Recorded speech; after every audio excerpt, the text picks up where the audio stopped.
असतोम अमृतंगमय तमसोम ज्योतिर्गमय मृत्योर्म अमृतंगमय Om Shanti Shanti Shanti. Mr. Chairman, I feel extremely happy to address all of you on a very interesting theme, global engagement of culture and heritage studies. What India has traveled almost 5,000 years, and what an amount of learning and what an amount of experience that India had in the context of its religion, philosophy, yoga, Vedas, Upanishads,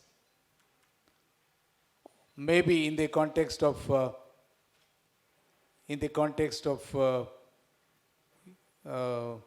vachanas also, Dasa Sahitya,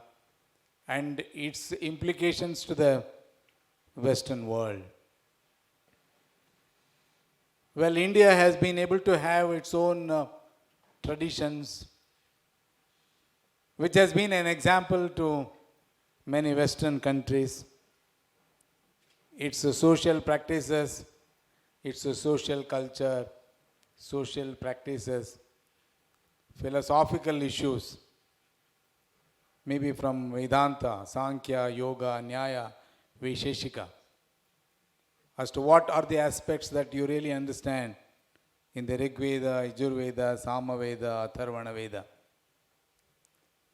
Well, in that context, we have some fundamental forces that have actually happened after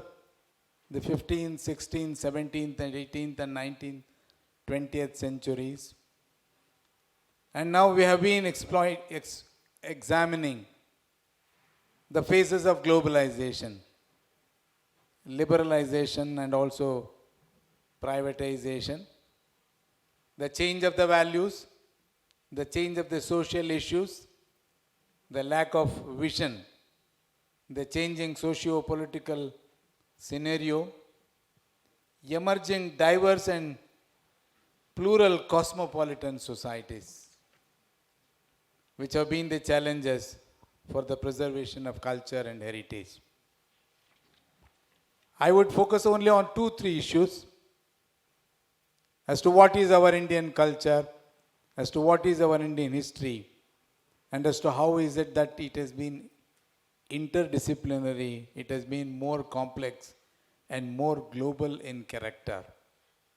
with the dual practices and the purposes of scientific dissemination of knowledge about our culture and also heritage. I want to talk about on 2 issues of the stages of cultural nationalization and cultural globalization that has the influence of heterogeneous modern societies, and as to what has actually happened to the very crisis of the culture, whether we are Western or whether we are Eastern, as to how is it that we have been able to have the Indian culture that has been practiced either in the Gupta period or in the Mauryan period or in Mughal period or in different dynasties that who ruled India in 15th, 16th, 17th, 18th, 19th century, in the pre-independent India and the post-independent India. Well, there has been one interesting question that has been the extinction of our culture.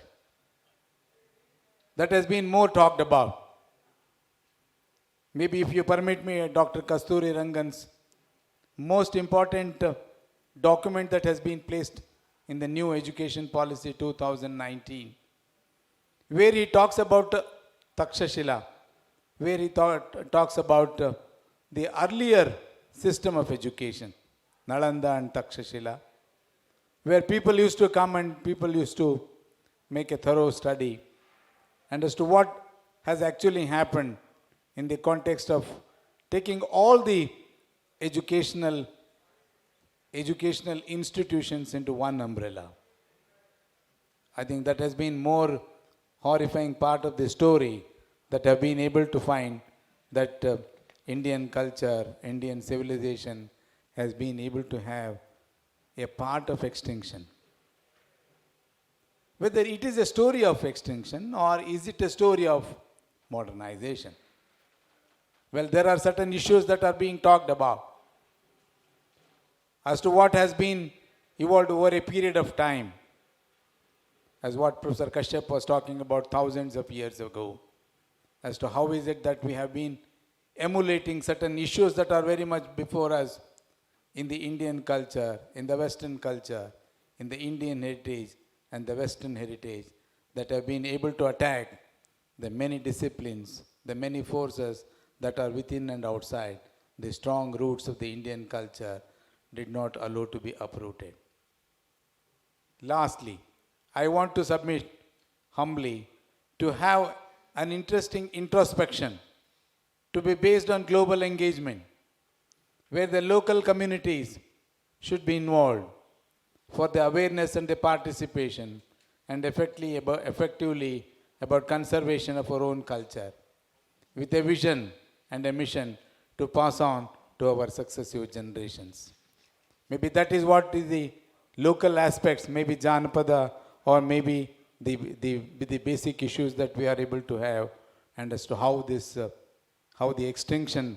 of not only the human beings, maybe on certain issues of environmental hazards, what Professor Kashyap was talking about, and as to how the social media, the governmental and non-governmental organizations, and what